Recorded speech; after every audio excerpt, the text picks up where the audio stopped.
Bonjour à tous, aujourd'hui on va faire une petite vidéo sur les LLC, les investissements qui sont réalisés à l'étranger, plus particulièrement aux États-Unis, par l'intermédiaire d'une structure qui s'appelle LLC. LLC, c'est Limited Liability Company, c'est-à-dire une société à responsabilité limitée. Ces sociétés sont très en vogue aux États-Unis pour pouvoir réaliser des investissements, notamment dans l'immobilier.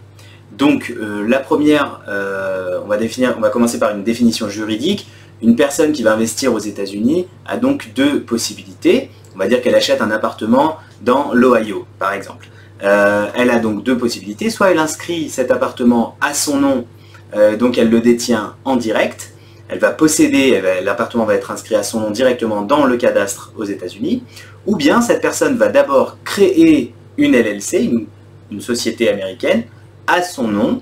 Et ensuite c'est la société qui va détenir l'appartement pour lui. La plupart des investisseurs préfèrent d'abord créer et constituer une LLC pour profiter de la protection juridique qui existe sur l'appartement, qui n'est donc, je le rappelle, pas détenu en direct, qui est détenu d'abord par la LLC. Alors, au niveau fiscal, la LLC, quand on détient un appartement aux États-Unis, qu'on perçoit donc des loyers, on a deux options. Typiquement, on va commencer par séparer comment est-ce que vous détenez le bien. Si vous détenez le bien en direct, donc ce bien est inscrit à votre nom, en nom propre, vous avez deux options.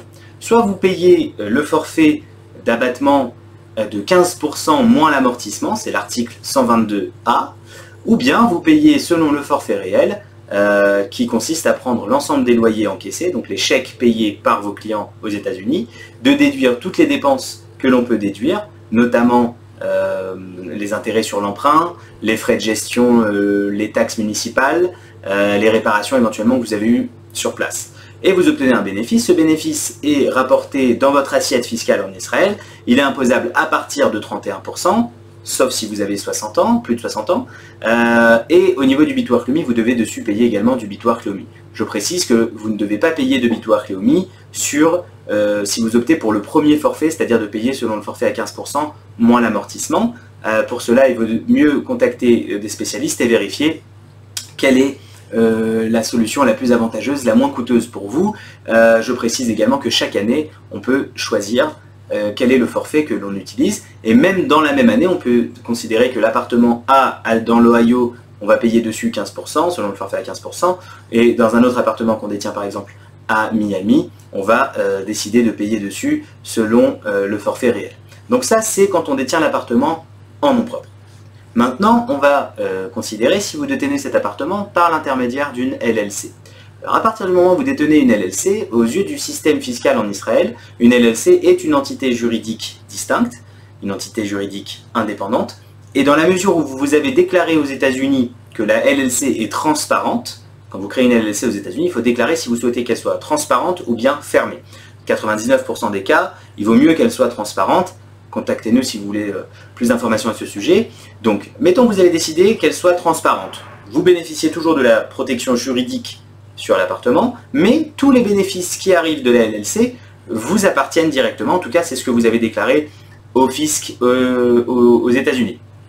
Aux yeux du fisc israélien, quand vous recevez ces revenus de la part de votre LLC, typiquement, c'est une société qui vous a payé, qui vous a versé une rétribution. Ça s'appelle donc du dividende et vous devez payer ici en Israël à hauteur de 30%.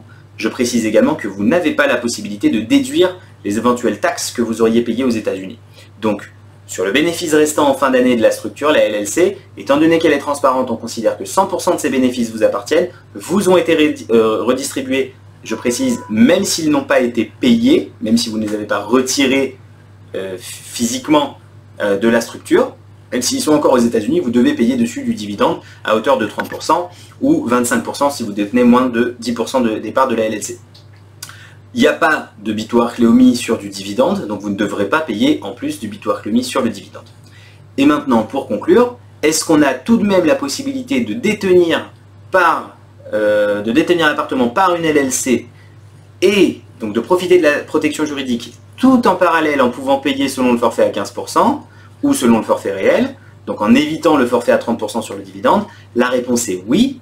Dans certains cas, il faut prendre conseil. Le principe, c'est de constituer une société de domiciliation familiale en Israël. Pour cela, n'hésitez pas à prendre contact avec des spécialistes. On peut s'occuper du montage juridique, fiscal, aussi bien en Israël qu'aux États-Unis.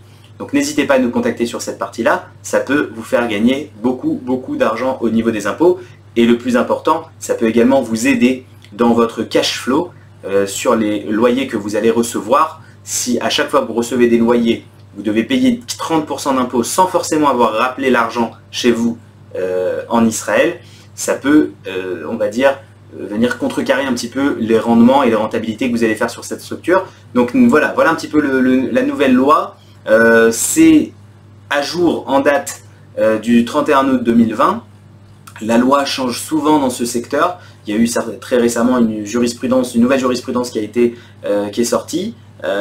Voilà, il faut continuer à se renseigner pour voir si éventuellement il n'y a pas d'autres nouvelles dispositions adoptées par le gouvernement israélien.